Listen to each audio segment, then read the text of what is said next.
Coucou les Sagittaires, j'espère que vous allez tous très bien. On se retrouve pour les énergies du mois de novembre. Comme d'habitude, tu prends ce qui résonne, tu laisses le reste. Pas de prédiction, pas de vérité figée, pas d'injonction non plus. Tu fais vraiment ce que tu veux, tu fais ta petite tambouille. C'est juste des conseils, des messages via le tarot de Marseille, le parfait tarot de Marseille. J'ai pris une petite variante. Et puis on va parler donc d'énergie générale. Encore une fois, tu prends ce qui résonne dans l'ici et maintenant. C'est dans l'ici et maintenant que tu vas peut-être avoir des déclics, des questions, des éclaircissements, te dire ben, pourquoi pas faire ci, faire comme ça. Ça va te donner des pistes peut-être pour mieux naviguer ton mois de novembre. En tout cas, je l'espère. Donc, d'un point de vue général, on a deux arcanes majeures qui se suivent d'ailleurs. On a, je crois, du bâton, de l'épée, des deniers, des coupes. On a un petit peu de tout. Des personnages, on a un petit peu de tout. Il y a un certain équilibre. Donc, on va aller voir tout de suite ce que ça veut dire. En ce qui concerne le thème, pour cette guidance, on va parler du 4 d'épée. Alors, le 4 d'épée, ça peut être un thème. Ça peut être une direction vers laquelle tu as envie d'aller ou vers laquelle tu vas. Voilà. En tout cas, tout va être à observer. Ça peut être une inspiration.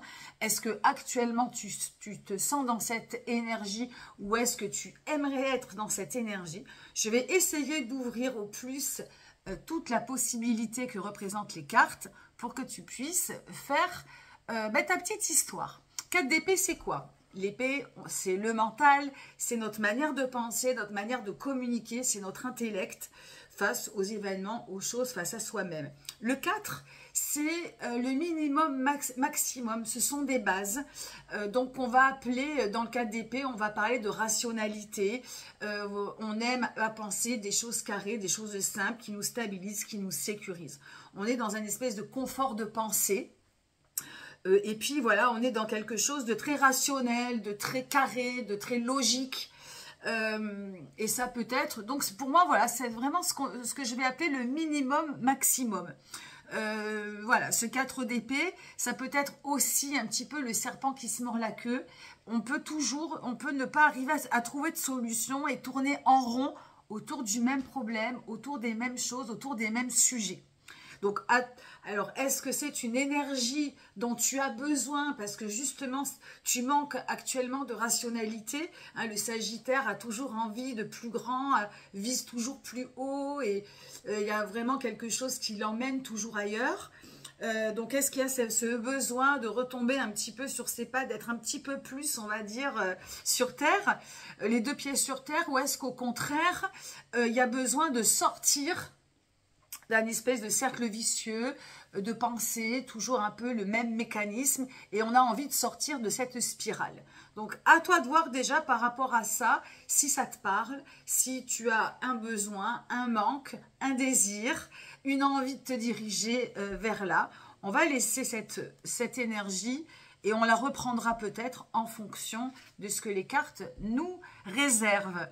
L'énergie principale, une des énergies principales, évidemment, chaque Sagittaire va vivre des choses différentes. L'énergie principale ici, c'est la 8 de coupe. C'est ça, 3 et 3, 6 et 2, 8. Oui, pardon, 8 de coupe. 8 de coupe, alors coupe, émotion, cœur, amour, amitié, hein, c'est tout ce qui concerne nos émotions, notre manière de ressentir les choses, notre manière de nous aimer, d'apprécier les autres, la vie, etc. Le 8, ça peut être la perfection. Dans chaque domaine, quand on atteint le 8, on atteint une espèce de perfection. La perfection dans l'émotion et dans l'amour, c'est l'amour inconditionnel. On aime tout et tout le monde, la fourmi comme son prochain, on est très galvanisé, tout est fluide, il y a vraiment quelque chose qui ne... On n'a aucune sensation d'appartenance, de possessivité, de possession. Tout ça n'existe pas. L'amour est complètement fluide et sans frontières, donc c'est plutôt très agréable. Donc ça, c'est ce que tu peux vivre et ce que je te souhaite, l'énergie que tu as en toi en tout cas, mais... peut-être que tous les Sagittaires ne ressentent pas cet amour inconditionnel pour les choses et pour les gens. Le 8, quand la polarité est entre guillemets négative, en tout cas à l'inverse, c'est un blocage. On est justement, on n'a pas, on est bloqué dans nos sentiments, on n'éprouve pas forcément d'amour ou un amour très jaloux, très fusionnel, enfin fusionnel, oui, fusionnel, dans la possessivité, où on a justement voilà, le sentiment ne se crée pas, ne se fait pas, on ne ressent pas, on ne ressent rien. Il y a une impossibilité, une incapacité de ressentir un déséquilibre entre, voilà, peut-être des déséquilibres dans certaines relations. En tout cas, voilà, le courant ne se fait pas, le courant ne se fait plus. Il y a peut-être momentanément un blocage, une froideur aussi. Voilà, des choses qui peuvent bloquer momentanément. Alors, toujours pareil, hein, on vous fait toujours référence à la thématique du 4 d'épée. Une espèce de, peut-être quelque chose de trop rationnel, des habitudes, des routines qui font que ben, on a l'impression qu'en disant les mêmes choses, en faisant les mêmes choses, en pensant les mêmes choses, en s'enfermant dans des espèces de routines, eh bien les sentiments se meurent ou les sentiments se perdent parce qu'il n'y a rien d'excitant, rien de galvanisant dans la vie. Donc c'est très souvent intimement lié. Donc à toi de voir si déjà tu observes ça dans ta vie actuellement et comment renverser la vapeur. Alors, on va développer au fur et à mesure comment on peut faire.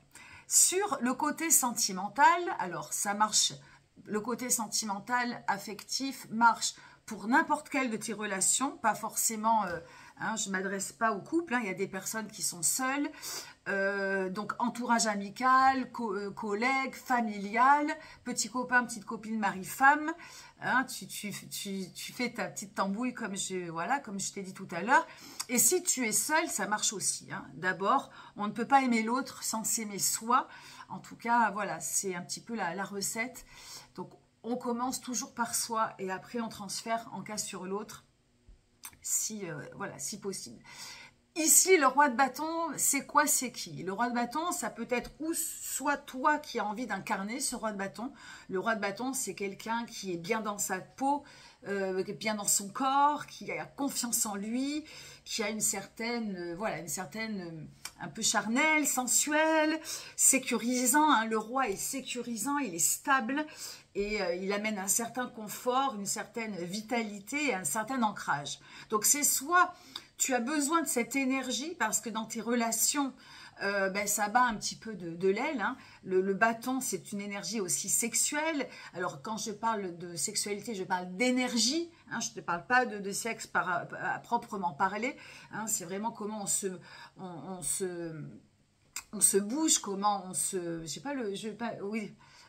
comment on se meut, du verbe mouvoir, bon, je sais pas trop, ça m'a un peu échappé, mais voilà, comment on bouge un petit peu dans sa corporalité, et ce roi de bâton, il vient montrer ici comment tu te sens avec les autres. Est-ce que tu te sens ancré? Est-ce que tu te sens à l'aise? Est-ce que tu te sens confiant? Est-ce que tu te sens bien? Il y a beaucoup sur ta guidance des points à observer, comme un petit peu, alors évidemment sans te prendre la tête, tout ça, ça doit être fluide, mais voilà, ça peut être ce qui peut être mis en avant pour ce mois de novembre. On est dans l'ère du scorpion, le scorpion qui est un signe passionné, sensuel, qui vient vraiment mettre un petit peu la lumière sur des choses un peu profondes. Et ce roi de bâton, il vient mettre en avant un peu dans tes relations, qu'est-ce qu'il en ressort? Est-ce que tu es à l'aise? Est-ce que tu es bien dans ta peau, bien ancré, etc. Ce roi de bâton, ça peut être aussi le symbole de la personne que tu désires, cette personne sexy, sensuelle, bien dans sa peau, incarnée, voilà, qui a beaucoup de charme. Dans les autres tarots, le roi de bâton est très attirant, très beau. Ce roi de bâton, ça peut être quelqu'un que tu convoites, quelqu'un que tu désires. Du coup, avec ce 8 de coupe, ça peut être des points d'observation. S'il n'y a pas de désir, de séduction, de choses qui se passent un peu dans les en dessous, cette 8 de coupe va être forcément bloquée. Il va rien de se passer. Tout est un petit peu lié dans la vie et dans le tarot c'est pareil. Si demain tu retrouves de l'amour inconditionnel dans les choses, dans les gens, sans frontières, tu aimes un peu tout le monde, eh bien tu vas retrouver de la confiance en toi, tu vas retrouver de la confiance dans tes relations.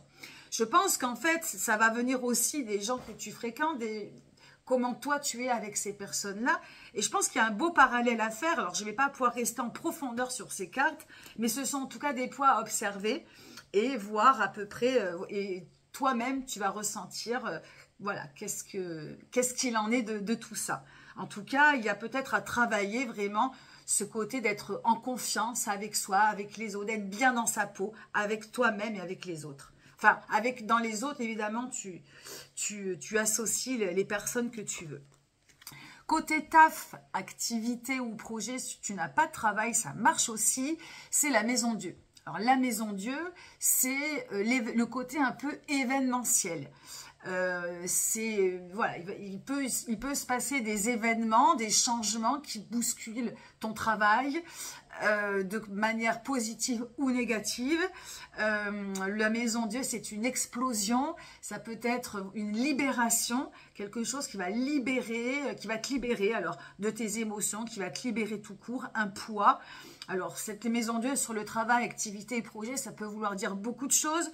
Tu peux avoir envie de dire ce que tu as envie de dire parce que la situation dans laquelle tu es ne te convient pas, hein, avec tes collègues, avec ton patron.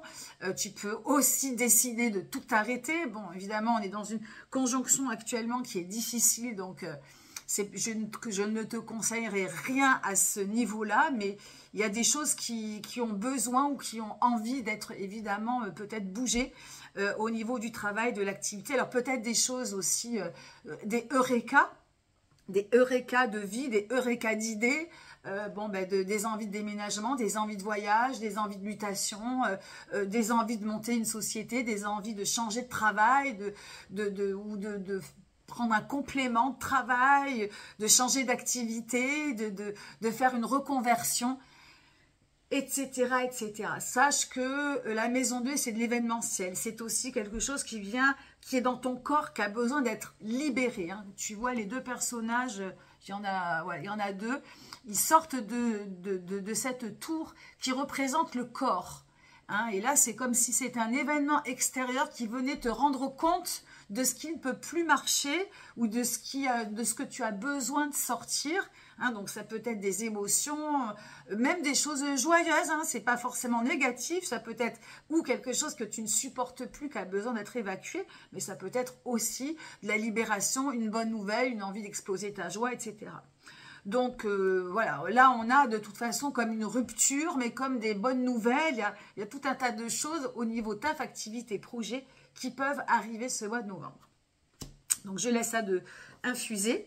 Pour le côté santé, alors santé, je parle de santé spirituelle, santé psychique, qui peuvent avoir des influences sur la santé physique.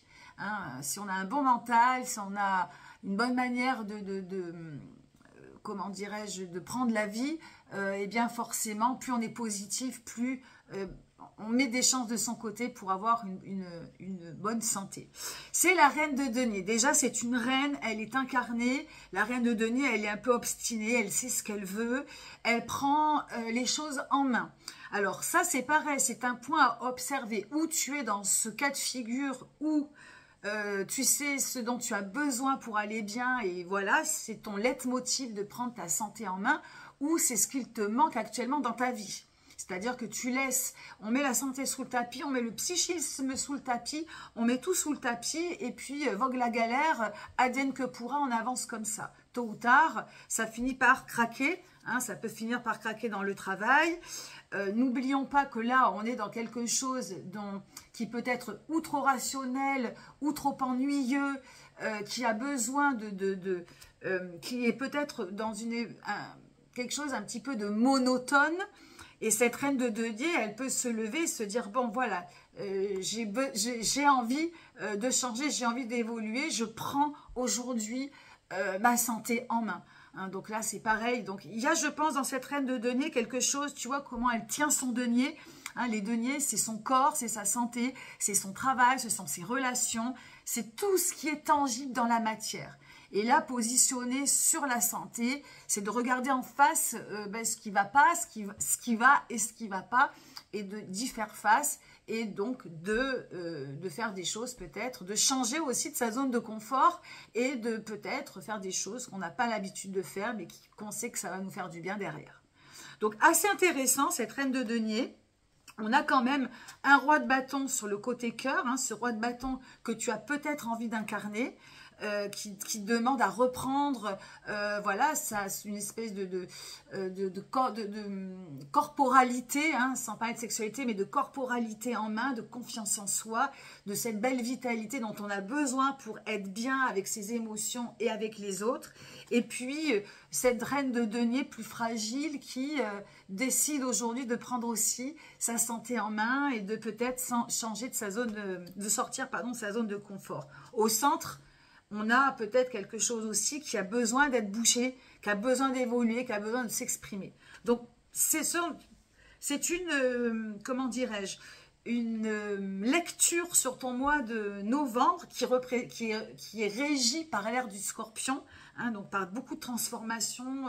On va peut-être aller au fond des choses, toucher le fond, ou aller au fond des choses pour comprendre et trouver des solutions et peut-être, voilà. Donc, je vais accélérer un peu parce que je parle un petit peu trop toujours. Le conseil du conseil, c'est le diable. Alors, quand le diable est sur le conseil du conseil, je ne vais pas parler effectivement des choses négatives du diable parce que le diable est un personnage rigolo dans le tarot. Et le diable, il vient représenter surtout la passion. La passion, la créativité, la puissance de la créativité. On parle aussi de... Il y a aussi, c'est un personnage aussi qui met la sexualité un petit peu en avant, encore une fois, dans son énergie et dans, encore une fois, la manière de se mouvoir, d'être bien dans son corps. Donc, je vais le dire parce que ça peut te parler, mais ça parle de passion, de mettre ses passions, tant qu'elles ne brûlent pas et qu'elles ne font pas mal, de mettre les passions en avant, de récupérer du pouvoir sur sa créativité, pour sortir un petit peu de sa zone d'ennui, peut-être de monotonie, pour retrouver l'amour inconditionnel. Hein. N'oublions pas que peut-être que pour certains Sagittaires, on peut se retrouver dans une situation où la vie est fade, on ne ressent pas grand-chose, etc. Et le diable vient remettre un peu de piment, un peu de feu, un peu d'étincelle. Donc pour moi, je vais te donner tous les bons arguments de cet arcane qui est passion, créativité, vigueur, fougue. Voilà. Et puis aussi, pour d'autres personnes qui peuvent avoir aussi des problèmes, de couper et d'essayer de couper avec ces dépendances, hein, quelles qu'elles soient, des dépendances affectives, des dépendances à l'alcool, des dépendances de trop de travail qui ne font peut-être pas du bien, toutes les dépendances qui font mal, les dépendances affectives aussi, bien évidemment, en premier lieu. Donc ça aussi, c'est à mettre en avant si tu es trop... Voilà, si tu sens qu'il y a des choses comme ça qui te dominent et qui te font du mal, évidemment, c'est peut-être le moment de les regarder en face et d'essayer de faire quelque chose pour t'alléger la vie et te rendre plus libre, hein, et de pouvoir refaire circuler cet amour inconditionnel pour la vie et les choses. Voilà, belle guidance pour vous les Sagittaires. Merci de m'avoir écouté. Si cette guidance t'a plu, n'hésite pas à la liker, à m'écrire un petit commentaire si le cœur t'en dit. Bon mois de novembre à toutes et à tous et à très bientôt. Bye bye.